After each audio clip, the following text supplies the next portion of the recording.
Hello class 9 students, welcome है आपका इस न्यू सीरीज के अंदर और आपका केमिस्ट्री क्वीन प्लेटफॉर्म के ऊपर वेलकम है सभी का।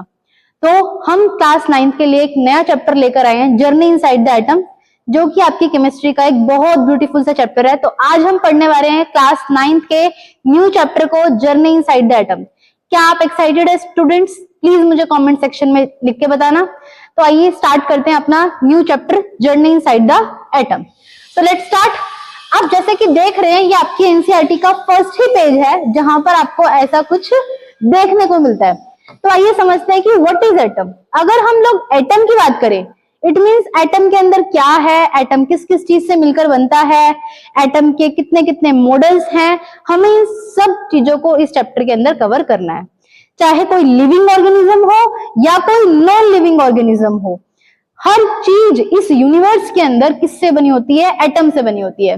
तो स्टार्ट करते हैं। अगर हम बात करते हैं यहां पर लिविंग थिंग की बात करते हैं, तो हमारी पूरे की पूरा जो ऑर्गन सिस्टम होता है, ऑर्गन सिस्टम को हम लोग क्या बोलते हैं?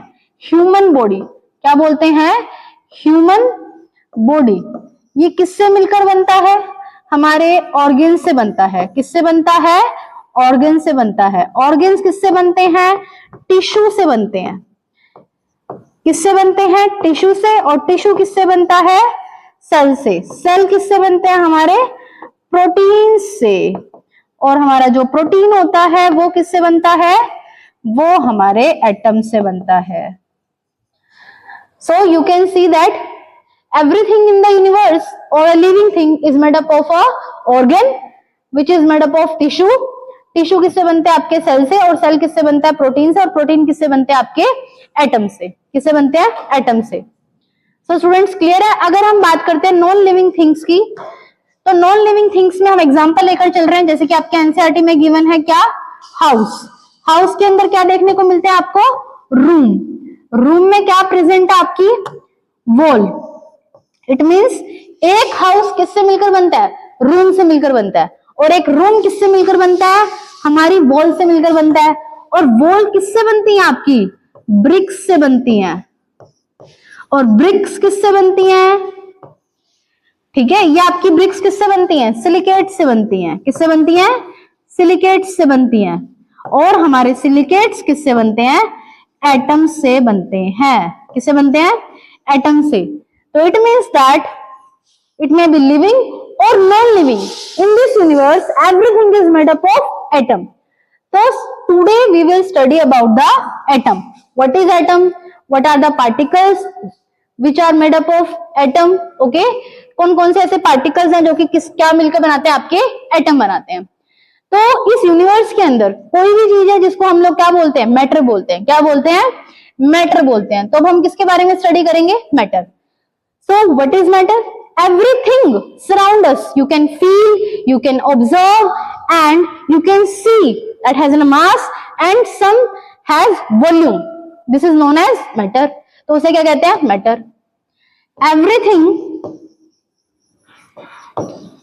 Everything you can see or observe or observe or you can feel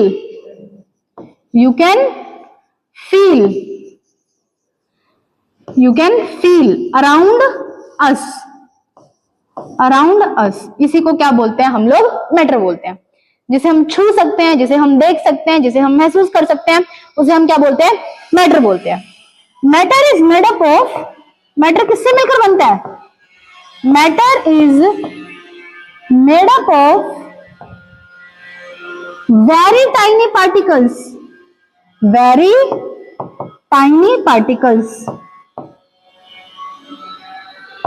matter छोटे छोटे टाइनी पार्टिकल से मिलकर बनता है, जिसको हम लोग क्या बोलते हैं? एटम्स। क्या बोलते हैं हम इन्हें? एटम्स। ठीक है। The next thing is it may be living or non-living. Everything is made up of atoms. ठीक है। लिविंग हो चाहे आपका नॉन लिविंग कंपोनेंट्स हो, क्या हो? नॉन लिविंग कंपोनेंट हो। किससे मिलकर बनता है? Everything is made up of atom. किससे मिलकर बनते हैं?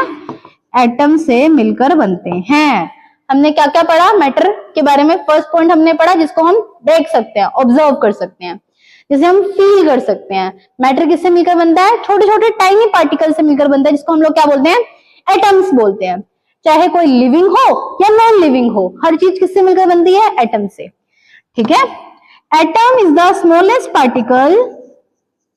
एटम क्या है? Atom is the smallest particle. कैसा है? स्मॉलेस्ट पार्टिकल है which cannot be seen with naked eyes, which cannot be seen with naked eyes. Okay students, hopefully आपको मैटर के बारे में समझ में आया होगा। ठीक है। एटम इतना छोटा पार्टिकल है जिसको हम लोग अपनी नेक्ड आईज से नहीं देख सकते हैं। तो इट मींस अब ये मिस्ट्री क्रिएट हो गई कि जो एटम है आपका वो डिविजिबल है या इनडिविजिबल है। साइंटिस्ट कॉन्टिन्यूसली इस चीज को एक्सप्लोर कर रहे थे और हमारे कुछ इंडियन साइंटिस्ट, इंडियन फिलोसोफर्स भी थे जिनके बारे में हमें पढ़ना है। तो अभी फर्स्ट स्लाइड के अंदर हमने क्या पढ़ा? हमने जिस इतना पढ़ा कि मैटर जो होता है वो किससे मिलकर बनता है? एटम से, चाहे वो लिविंग हो चाहे वो नॉन लिविंग हो। आइए चलते हैं अपनी नेक्स्ट स्लाइड के ऊपर। अब हमें पढ़ना है क्या? Rediscovering the roots of atomic theory. ये आपके एनसीईआरटी में नेक्स्ट पेज आपको गिवन दे रखा है। इट मींस हम फिर से रूट्स को फाइंड आउट करने वाले हैं। हम लोग देखने वाले हैं कि ऐसे कौन कौन से साइंटिस्ट थे जिन्होंने एटम्स के बारे में सबसे पहले बोला। तो मैं बात कर रही हूं कब की? हम चले जाते हैं कुछ टाइम के पहले, यानी कि 2000 साल पहले हम लोग चले जाते हैं। 2000 साल पहले की बात करते हैं तो हम लोग किसकी बात करते हैं? हमारे एंशिएंट इंडिया की बात करते हैं। तो हमारे एंशिएंट इंडिया के अंदर फर्स्ट हमारे फिलोसोफर थे कौन? हमारे आचार्य कन्नड़। कौन थे?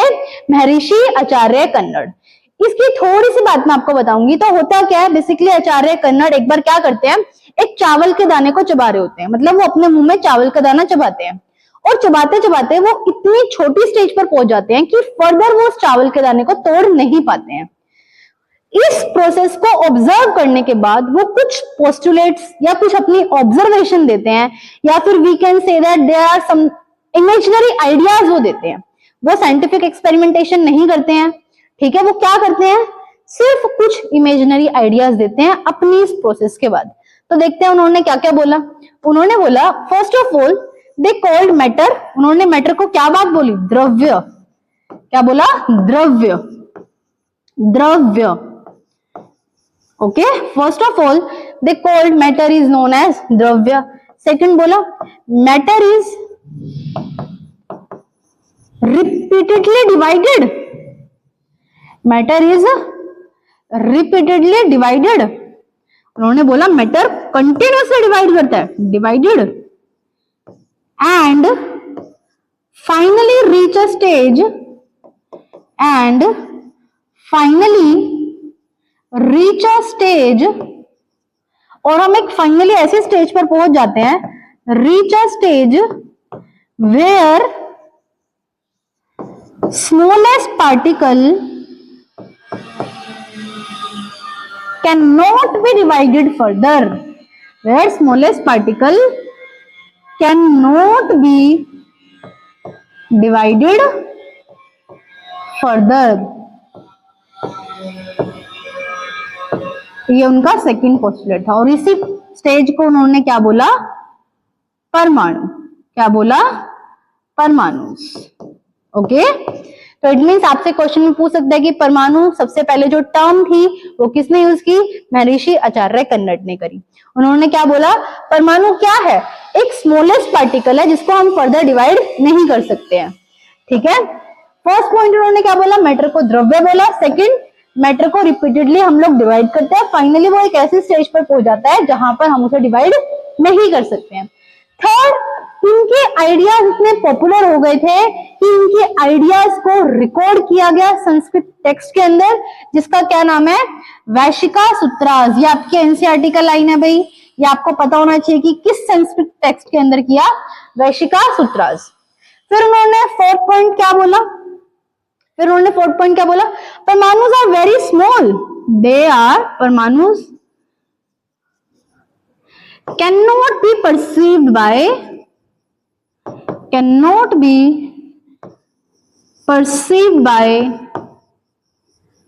our senses. Parmanus are very small, they cannot be perceived by our senses. It means हम उसे सेंस नहीं कर सकते, हम उसको देख नहीं सकते हैं, हम उसको सुन नहीं सकते हैं, हम उसको टच नहीं कर सकते, हम उसको फील नहीं कर सकते हैं. तो these are very very small. Fifth point उन्होंने क्या बोला? These परमाणुस combine and they form dyads and triads. ठीक है, उन्होंने क्या बोला? Combination of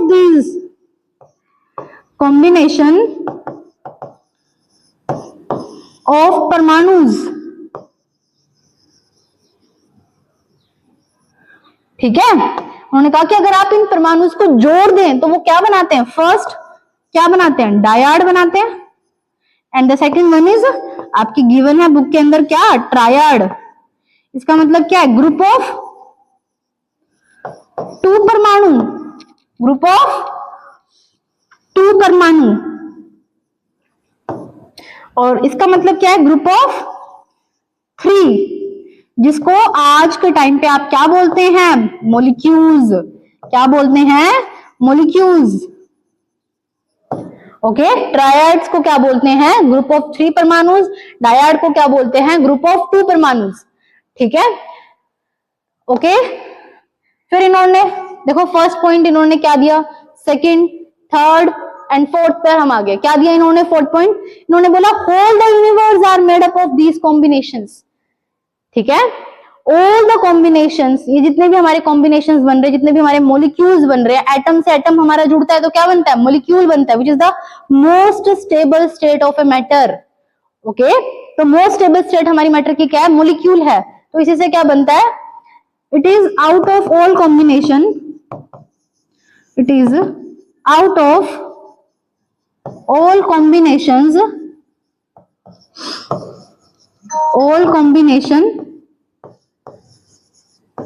the whole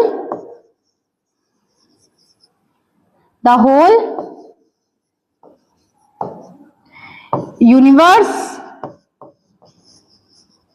is created. इसी से पूरा क्या बनता है? हमारा यूनिवर्स बनता है. Is it clear? देखिए मैंने आपको क्या बताया है, हमने डिस्कस किया है किसको? यहाँ पे महर्षि आचार्य कन्नड़ को. उन्होंने सबसे पहले क्या बात बोली? मैटर को क्या बोला? द्रव्य. द्रव्य के बाद उन्होंने क्या बोला? मैटर रिपीटेडली क्या करता है? डिवाइड. और हम फाइनली एक स्टेज पर आ सकते हैं जिसको हम फर्दर डिवाइड नहीं कर सकते. इनके इन्हीं आइडियाज को कहां पर रखा गया? संस्कृत के टेक्स्ट में, जिसको क्या बोला? वैशिका सूत्रास. थर्ड पॉइंट क्या बोला? परमाणुज are very small, they can not be perceived by our senses. Fourth point, combination of these परमाणुस they form dyad and tetrad. इनको क्या बोला? Dyad and tetrad. क्लियर है? It is of all combination, ये सभी कॉम्बिनेशन से हमारा क्या बनता है? यूनिवर्स. इनका एक ड्रॉबैक था.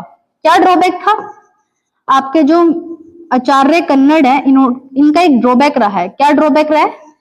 दे can not explain, they can not tell us or they cannot specify the proportions of परमाणु, so they form the different substances. की एटम्स को, की परमाणु को किस proportions में कंबाइन किया जाए कि ये क्या बना सके? डिफरेंट डिफरेंट सब्सटेंस बना सके. ठीक है, he cannot specify the proportion of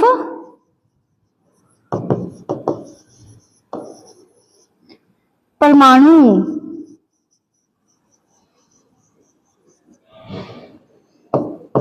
so that they make different substances.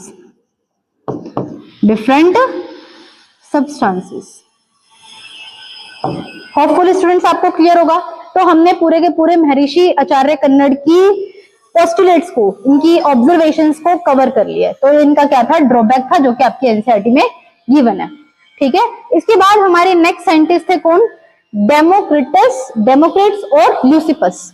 ठीक है, डेमोक्रिटस एंड ल्यूसिपस. आइए इनके बारे में भी देखते हैं. जैसे महर्षि आचार्य कन्नड़ ने एटम को परमाणु बोला, इसी तरीके से फर्स्ट नेम जो एटम दिया था वो किसने दिया था? वो डेमोक्रेट्स एंड ल्यूसिपस ने दिया था। एटम का मतलब क्या होता है? देखो, ही कॉल्ड परमाणु, इन्होंने परमाणु को क्या बोला? ही कॉल्ड परमाणु को इन्होंने क्या बोला? एटम। क्या बोला? एटम। ए का मतलब होता है इन, टम का मतलब होता है डिविजिबल। क्या होता है? Divisible,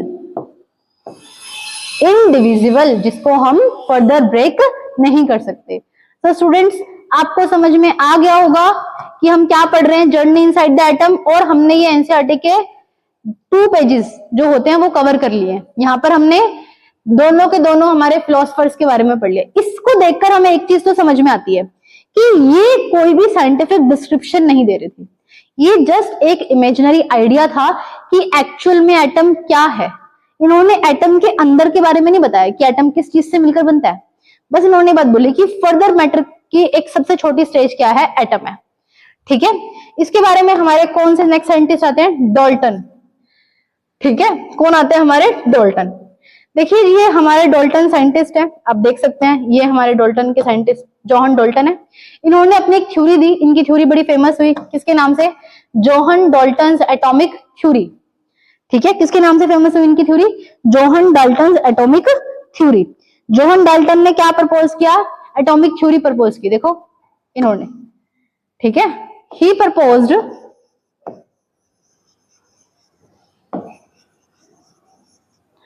atomic theory.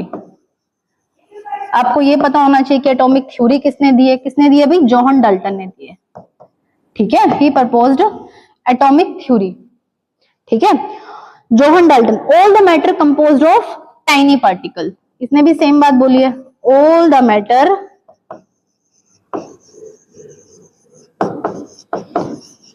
Composed of tiny particle, किससे बना होता है? सारा का सारा जो मैटर है वो टाइनी पार्टिकल से बना होता है, जिसका आज के टाइम पे हम नाम जानते हैं क्या? एटम्स। इन्होंने क्या बोला? एटम्स कैसे हमारे? इनडिविजिबल है। और इन्होंने एक बात और बोली, atoms are the fundamental blocks of matter. इन्होंने क्या बोला? एटम्स को फंडामेंटल यूनिट बोला, किसकी? मैटर की। Atom is the fundamental block of matter. इन्होंने एक ये बात बोली। ठीक है, क्या बात बोली? Fundamental block of matter that can not be broken further, जिसको हम ब्रेक नहीं कर सकते। क्लियर है? तो स्टूडेंट्स, हम कहां पर आ गए? जोहन डाल्टन के एटॉमिक थ्योरी पे। फर्स्ट क्या बोला इन्होंने? एटॉमिक थ्योरी को प्रपोज किया। सेकंड, हमारे किससे कंपोज होते हैं? टाइनी पार्टिकल, जिसको हमने क्या बोला? एटम्स। एटम क्या है? Fundamental block of matter that can not be divided further. तो हमारी, आपसे पेपर में पूछ सकते हैं कि हमारी फर्स्ट साइंटिफिक डिस्क्रिप्शन किसने दी? फर्स्ट साइंटिफिक डिस्क्रिप्शन किसने दी? हमारी जोहन डाल्टन ने दी। किसने दी? जोहन डाल्टन ने। अगर इमेजिनरी आइडियाज की बात करें तो महर्षि आचार्य कन्नड़, और किसने दी थी? ल्यूसिपस और डेमोक्रेट्स ने दी थी। After the Dalton atomic theory there were the new questions arises. अब बहुत सारे जो साइंटिस्ट पैरेलल में काम कर रहे थे, उनके दिमाग में, उनके माइंड में बहुत सारे क्वेश्चंस आने लगे। और वो क्वेश्चन क्या थे? वो 3 क्वेश्चन ये हैं जो कि आपके एनसीईआरटी में गिवन हैं। ठीक है, आइए हम इन क्वेश्चन को 1 बाय 1 देखते हैं। What are the atoms made up of? लोगों के अंदर ये क्यूरियोसिटी थी कि एक एटम किस चीज से मिलकर बनता है। उनके अंदर ये क्यूरियोसिटी थी, what would be the atom look like? Atom किस प्रकार से दिखता है, किस तरीके से एटम दिखता है, कैसा एटम होता है। एंड द थर्ड, कि हर एलिमेंट का एटम क्या दूसरे एलिमेंट की तरह ही होता है या कुछ डिफरेंट होता है। उनके माइंड में 3 क्यूरियोसिटी थी। एटम कैसा दिखता है, सेकंड क्यूरियोसिटी कि एटम के अंदर है क्या, ठीक है, और एटम किसकी तरह दिखता है, एटम किससे मिलकर बना है, और तीसरी क्या, एटम एक एलिमेंट का जो एटम है कि वो दूसरे एटम की तरह सेम है या डिफरेंट है। ओके, तो इसी तरीके से हमारी जो थ्योरी है, यहाँ पर हमने 3 साइंटिस्ट के बारे में पढ़ लिया, 2 फिलोसफर के बारे में पढ़ा और एक जोहन डाल्टन के बारे में पढ़ा। तो स्टूडेंट्स, आपको यहाँ तक क्लियर होगा। आगे हम चलते हैं। आगे चलने से पहले मैं आपको बताऊंगी क्या इसी तरीके से हमारी डिस्कवरी चल रही थी, ठीक है। लोगों ने इसके बारे में पढ़ना स्टार्ट किया, समझने पे स्टार्ट किया और हम यहाँ पर पहुंच जाते हैं, ठीक है। इस short historical journey through atomic models. अब हमें क्या करना है, एटॉमिक मॉडल्स के बारे में पढ़ना है कि वाकई में जो एटम है वो किस चीज से मिलकर बनता है। तो इसी सीरीज के अंदर बहुत सारे हमारे एक्सपेरिमेंट हुए, ठीक है। देखिए, अगर हम बात करते हैं किसकी, लेट 19th सेंचुरी की, मतलब 19th सेंचुरी के अंदर हम लोग आ गए हैं और हमें पता चल रहा है कि atoms were thought to be indivisible unit of matter. हमें क्या लगता है, मैटर के अंदर जो एटम्स है वो कैसी यूनिट है, हमारी इनडिविजिबल यूनिट है। अभी तक हमें क्या लग रहा था कि एटम कैसे हैं, इनडिविजिबल है। बट एकदम से क्या होता है, आइए देखते हैं। देखो एकदम से कैसे क्या होता है। इन 1897 जे थॉमसन नाम का एक साइंटिस्ट आता है। 1897 लेट 19th सेंचुरी की बात चल रही है। कौन सा साइंटिस्ट आता है हमारा, जे थॉमसन नाम के हमारे एक साइंटिस्ट आते हैं, जिन्होंने फर्स्ट टाइम क्या एक्सपेरिमेंट किया, कैथोड रे ट्यूब एक्सपेरिमेंट किया। और ये कब कैसे हुआ, आइए इसको थोड़ा सा पढ़ने की कोशिश करते हैं। देखिए, ठीक है। Until the late 19th century, atoms were thought to be the smallest indivisible unit. हमें कैसे लगता था ये indivisible unit है। However, scientists discovered that the certain elements invisible energy particle called the radiation, ठीक है। हमें क्या लगता था हमें, देखो कुछ हमारे जो, देखो यहां पर क्या होता है, हमारे कुछ सर्टेन एलिमेंट्स होते हैं। देखो सर्टेन एलिमेंट्स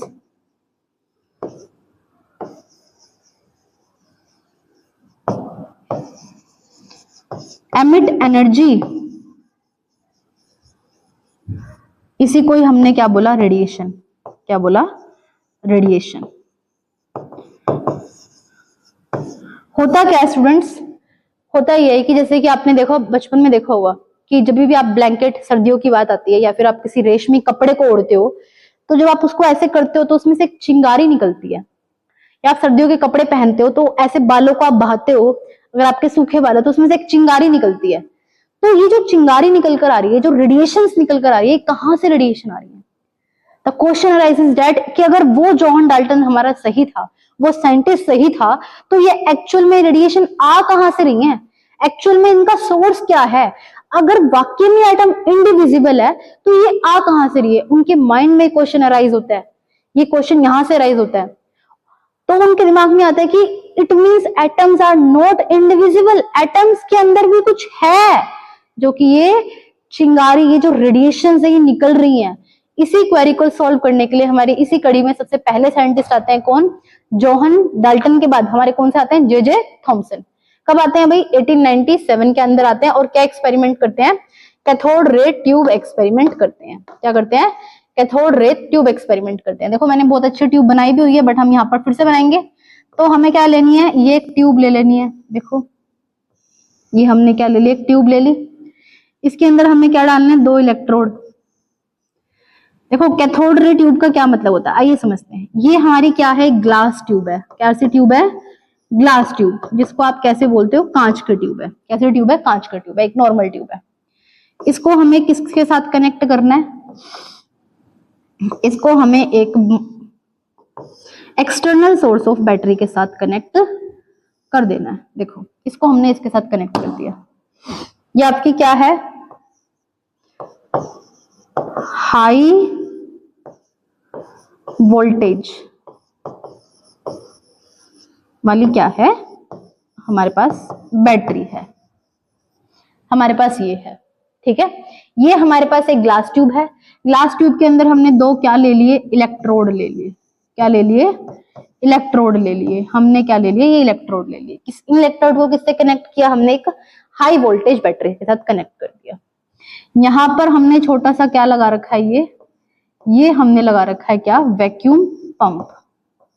क्या लगाया, ये हमने वैक्यूम पंप हमने लगा दिया। क्लियर है यहां से, यहां तक सबको, ठीक है। इसके बाद हमें यहाँ पर क्या दिखती है, ये ऐसे कुछ रेज दिखती है, ऐसी चमकती हुई हमें कुछ रेज दिखती है। ठीक है, अभी हम ऐसे आपको दिखाएंगे, ये कुछ ऐसे रेज हमारी यहाँ से जाती है। ये हमारा कुछ सेटअप था। देखो कैथोड रे ट्यूब एक्सपेरिमेंट, उसने क्या ली, ग्लास ट्यूब ली। ठीक है, क्या ली उसने, ग्लास ट्यूब ली। ठीक है, he studied the conduction of electric current. ठीक है, यहां पर देखो उसने क्या लिया, he study the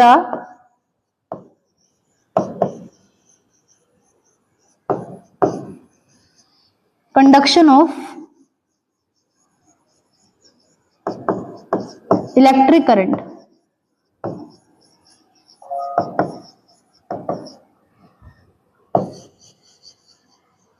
through gases.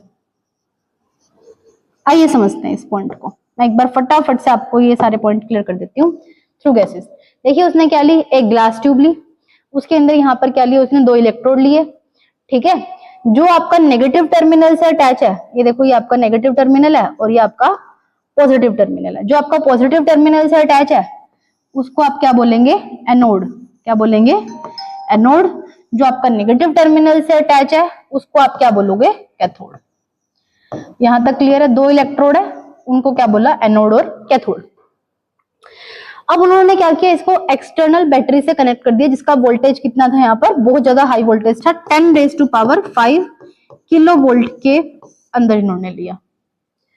अब क्या करा इन्होंने, वैक्यूम पंप लगाया। तो बेसिकली होता क्या है स्टूडेंट्स, ट्यूब के अंदर क्या होती है, हमारी कुछ गैस फिल होती है।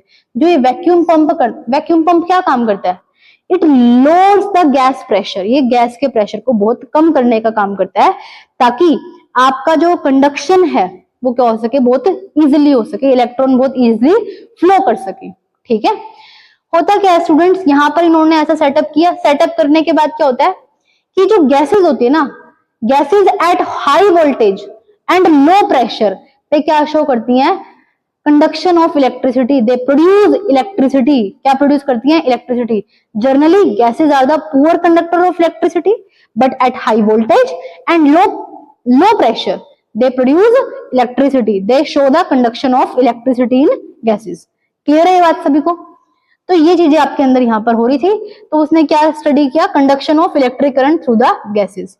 क्लियर है। जर्नली आप सेकंड पॉइंट में लिख सकते हैं क्या, generally gases are poor conductor of electricity. कैसी होती हैं, poor conductor of electricity, but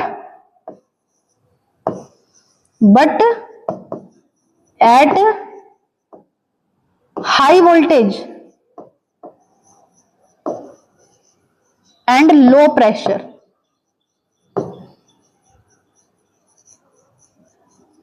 they become good conductor। They become good conductor. ये बात आप लिख सकते हैं स्टूडेंट्स, ताकि आपको याद रहे। अब इस वैक्यूम पंप का काम क्या होता है, देखो ये जो वैक्यूम पंप होता है क्या काम करता है, ये प्रेशर को लो करता है, लो प्रेशर क्रिएट करता है, लो प्रेशर बना के रखता है। ठीक है, जिससे आपका जो करंट है वो क्या हो सके, इजिली फ्लो हो सके, करंट क्या हो सके, इजिली फ्लो कर सके। ये क्या काम करता है, ये रेजिस्टेंस को कम करने का काम करता है। क्या काम करता है, रेजिस्टेंस को कम करने का काम करता है। तो मैंने आपको बता दिया हाई वोल्टेज क्यों दिया, ताकि हमारी गैसेस का आयनाइजेशन हो सके। गैसेस क्या करती हैं, generally poor conductor of electricity होती है, बट हाई वोल्टेज पे they produce electric current.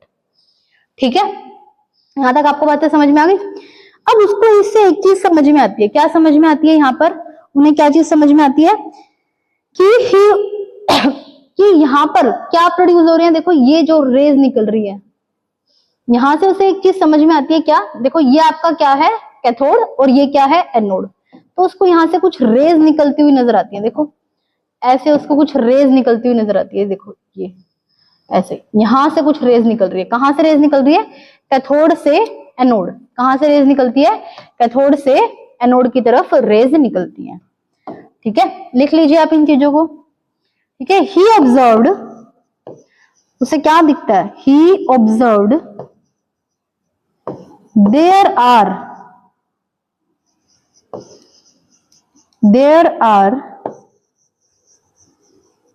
some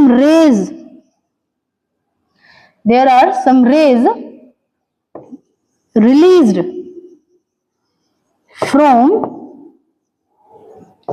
cathode to anode.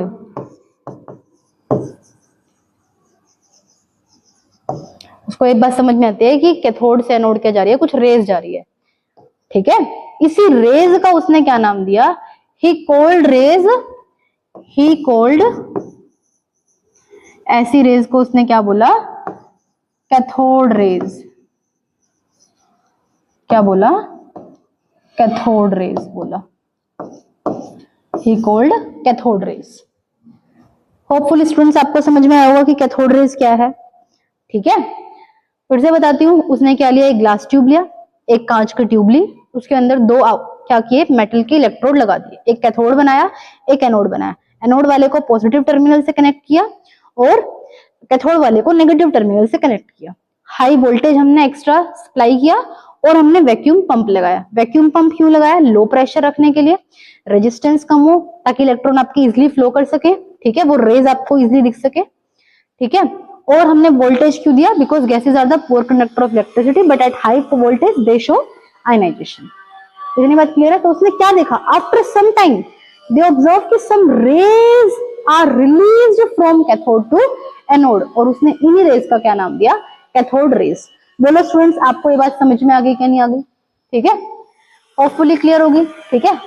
Pressure यहाँ पर कितना लिया उसने? 10⁻⁻2 से लेकर 10⁻⁻3 mm ऑफ Hg तक उसने क्या लिया? प्रेशर लिया,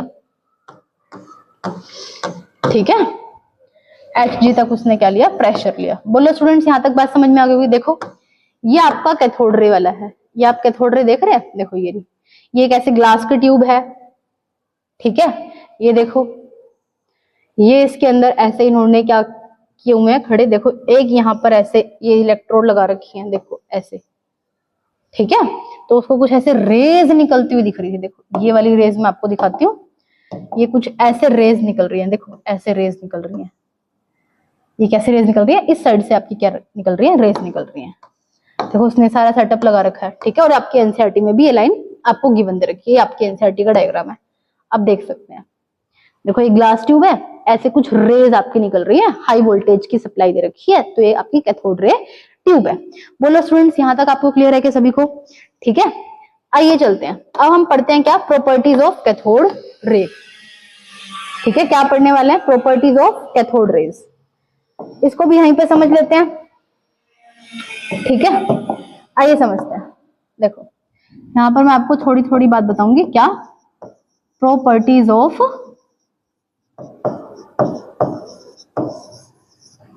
कैथोड रेज, ये इंपॉर्टेंट है स्टूडेंट्स। कैथोड रेज का डेफिनेशन आपको लिखनी आनी चाहिए। कैथोड रेज क्या है? What is cathode rays? Basically the stream of negatively charge particle, it goes from cathode to anode, ठीक है, ठीक है। It is a stream of negatively charged particle, negatively charged particles with much smaller mass, with much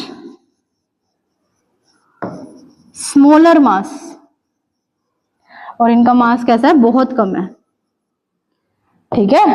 released from cathode to anode,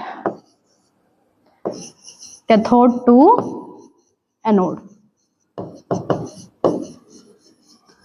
this type of rays called cathode rays. तो आपका ये 1 marks में question आ सकता है। Negatively charge particle है, cathode से anode की तरफ जाती है और मास इनका बहुत कम होता है।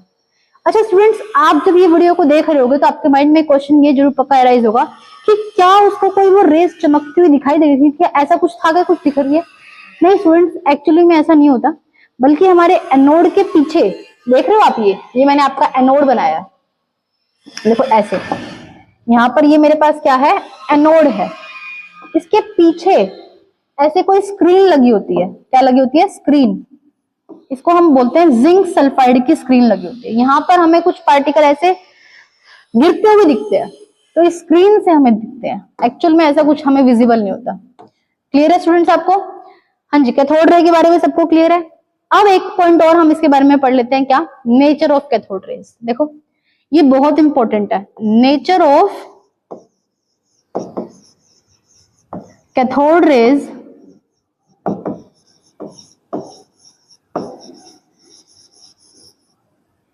does not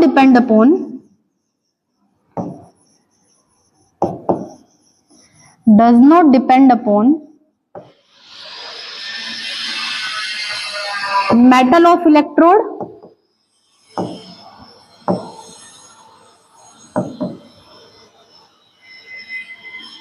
ठीक है, और गैस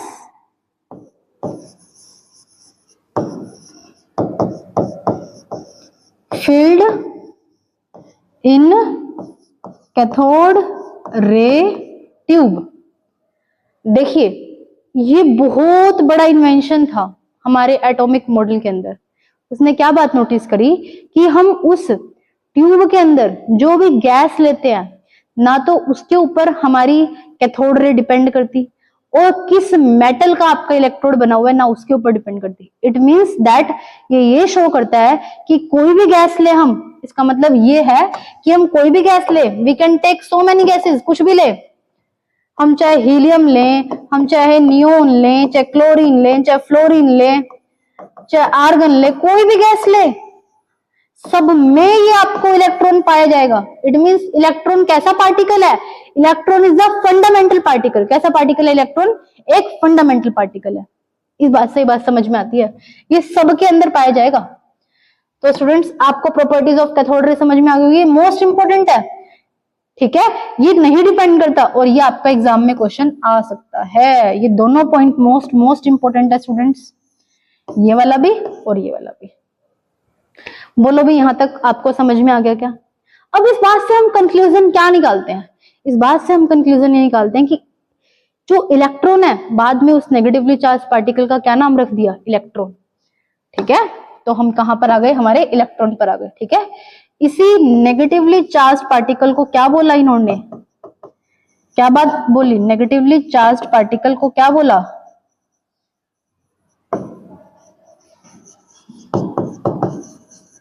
क्या बोला? इलेक्ट्रॉन। क्या बोला? इलेक्ट्रॉन। क्लियर है आप सभी को? क्या बोला? इलेक्ट्रॉन। यहां तक बोलो भाई स्टूडेंट, सबको समझ में आ गया क्या? हम बहुत अच्छा पार्ट कवर कर चुके हैं। कैथोड रे ट्यूब एक्सपेरिमेंट हमने कवर कर लिया है, हमने उसकी ऑब्जर्वेशन देखी, हमने उसका फाइनल कंक्लूजन देखा। कंक्लूजन में बस आपको ये बात ध्यान में रखनी है, it does not depend upon the gas filled in a cathode ray tube, और it does not depend upon the metal of the electrode we take. ठीक है, हमने ये दो चीजें समझ ली हैं, और हमने इसे कंक्लूजन निकाल लिया कि electron is the fundamental component of all atom present in every element. Clear है स्टूडेंट्स आपको? इसके बाद जे थॉमसन ने ये बताया। तो अगर आपसे कोई पूछे इलेक्ट्रॉन की डिस्कवरी किसने की? J Thomson is a scientist जिसने इलेक्ट्रॉन की डिस्कवरी की। इलेक्ट्रॉन का नेम किसने दिया? जे थॉमसन ने ही इलेक्ट्रॉन का नेम दिया। कैथोड रे ट्यूब एक्सपेरिमेंट किसने किया? जे थॉमसन ने ही कैथोड रे ट्यूब एक्सपेरिमेंट किया, और इसके लिए इनको एक बहुत बड़ा नोबेल प्राइज भी मिला। इन्हीं के साथी थे कौन? रदरफोर्ड, जिसके बारे में हम लोग नेक्स्ट क्लास में पढ़ेंगे। आ रही है बात समझ में? तो आइए हम अपने आज की क्लास को बाइंड अप करते हैं और मेन कैरेक्टरिस्टिक्स ऑफ इलेक्ट्रॉन के बारे में एक बार देख लेते हैं। अगर हम बात करते हैं चार्ज ऑफ इलेक्ट्रॉन कितना होता है? -1.6 इंटू 10⁻⁻19 कूलम्ब। तो ये आपको ध्यान रखना है, कितना होता है? माइनस, थोड़ा सा और करेक्ट करके लिख देती हूं मैं, ठीक है, दोबारा से लिखते हैं हम लोग, -1.6 मल्टीप्लाई में 10⁻⁻19 कूलम्ब। ठीक है, इनके साथ एक पैरेलल में साइंटिस्ट थे, उस टाइम पे काम कर रहे थे, मुलिकन ड्रॉप एक्सपेरिमेंट, जो कि आप क्लास 11th में पढ़ेंगे। ठीक है, इन्होंने हमें चार्ज हमें निकाल के बताया -1.6 × 10⁻⁻19 कूलम। अगर हम मास की बात करते हैं तो इनका जो मास होता है वो कितना होता है, बिल्कुल नेग्लिजिबल होता है। कैसा होता है, नेग्लिजिबल होता है। और कह सकते हैं कि प्रोटॉन के कंपैरिजन में, किसके कंपैरिजन में, प्रोटॉन के कंपैरिजन में प्रोटॉन का मास 2000 टाइम्स बड़ा होता है, किससे, इलेक्ट्रॉन से। इट मीन्स इलेक्ट्रॉन 2000 गुना हल्का होता है, बिल्कुल हल्का होता है इलेक्ट्रॉन, और प्रोटॉन 2000 गुना ज्यादा भारी होता है, किससे, इलेक्ट्रॉन से। तो स्टूडेंट्स, आज की क्लास में हमने काफी सारी चीजें कवर की हैं, तो एक बार हम फिर से रिकैप्चुलेट करते हैं कि आज हमने क्या क्या कवर किया। आइए चलते हैं अपनी मेन स्लाइड के ऊपर चलते हैं, जो कि आज की क्लास में हमने कवर की है। फर्स्ट अगर हम बात करते हैं तो हम लोग पढ़ रहे थे जर्नी इनसाइड द एटम।